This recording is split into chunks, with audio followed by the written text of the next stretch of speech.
Hey guys, welcome back to Mail Order Soulmate. We're on page 245. We have 9 pages left, so let's get started and get this finished. He was watching her with a secure, forthright gaze that made her anger dissolve. He didn't know why she feared working the books here in the bar. He only saw what she'd done to fix his. He believed in her. Didn't understand her, but was cool about it, all just the same. It made her want to roll up onto her tiptoes and kiss him. Oh, she was a mess, wasn't she? She turned to Mo and Amy, distangling herself from Zach.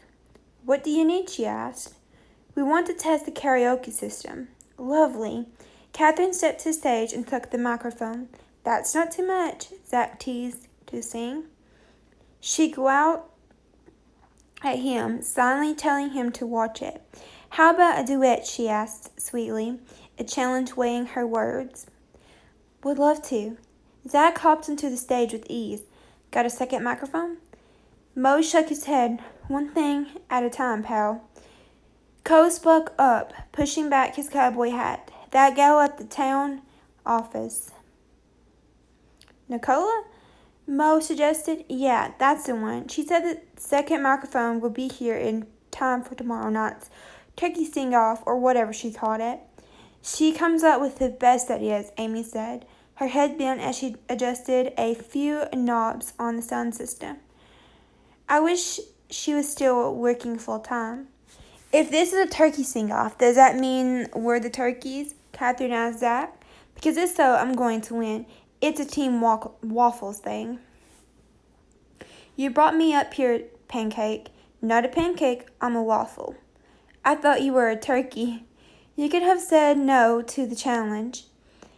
She gave him a slow scan from his toes to his nose, implying that if he'd done so, he'd be lacking as a man. I could have, but you didn't. Maybe I'm not all that smart. Best singer wins a turkey for Thanksgiving dinner, called Cole. He had the perfect twang you heard in the movies. A live one? Catherine asked. Heaven help me, please say no. No. She pretended to wipe sweat from her brow, although if Zach continued to stand so close, she might just start sweating.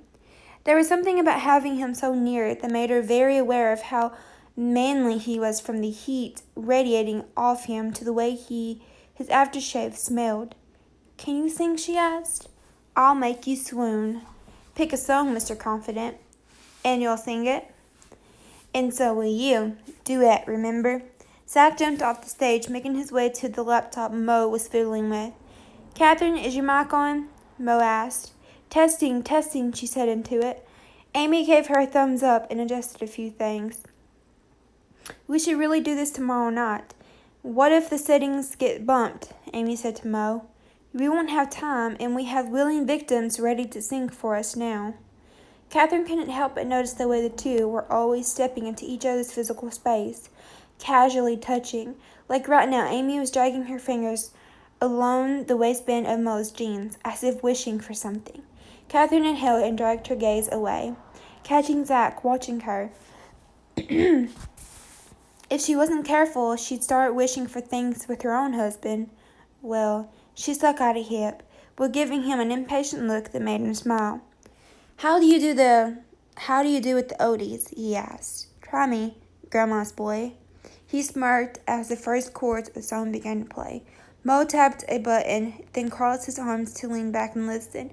Catherine knew the song, Baby It's Cold Outside, and she lifted the microphone closer to her lips, mentally singing through the lyrics, so she'd been ready for her turn to sing. The best version was sung by Johnny Mercer and Margaret Whiting, she said loudly enough for Zach to hear. Agreed, but Dean Martin is known best for making the song famous and melting hearts. The song isn't about implied non-contest, she added, noting how in recent years it had gotten a bad rap due to the way the man tries hard to convincing in regards to making his sweetheart stay with him a little longer, despite the night growing colder. It's about resisting temptation. Zach met her eyes with a heated look, They nearly turned into a puddle right then and there.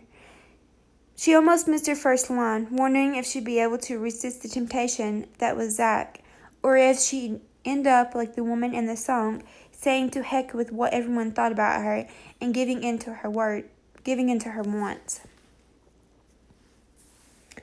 She sang her line, her voice a bit rusty, as it had been a long time since she felt the urge to sing in a heartfelt way.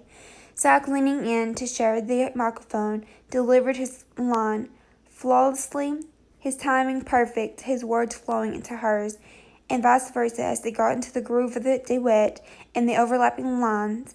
He had a rich voice, the same one he used to sing the Savior, but now it was thirtier somehow, deeper. It felt like he was singing to her and only her, which was ridiculous. He was singing with her. It just felt like he was singing to her because he kept looking at her, probably because he was afraid they'd knock heads while sharing the microphone if he didn't know where she was at all. Her voice came back as she relaxed, enjoying the timing that came so easily between her and Zach, her husband. Why am I not surprised he chose an old song? Mo asked Amy. She was smiling, swaying to the music, and Mo took her in his arms, dancing and making Catherine smile. Not bad for something that's not country and western, the cowboy said. Catherine's face sagged. The push-pull arguments of the female and male vocals, feeling as though it was mirroring her own life with Zach. The two singers argued back and forth over the pros and cons of the woman staying for another drink and allowing things to go a little bit further. The couple in the song was playing a coy game, the tension and despair building between them, echoing the situation between herself and Zach. Catherine's own lyrics were about avoiding judgment, reminding her of her own experience, the judgment she faced due to her family's reputation, then from them as she chose to live her life separately, from the police when she'd been taken in, from strangers when they discovered she was a single mother, the weary watching of the folks here in Blueberry Springs, generous as they were, yet ensuring she took care of Zach. But most of all, for saying yes, for taking the leap and marrying Zach when society said no, that's not what you do.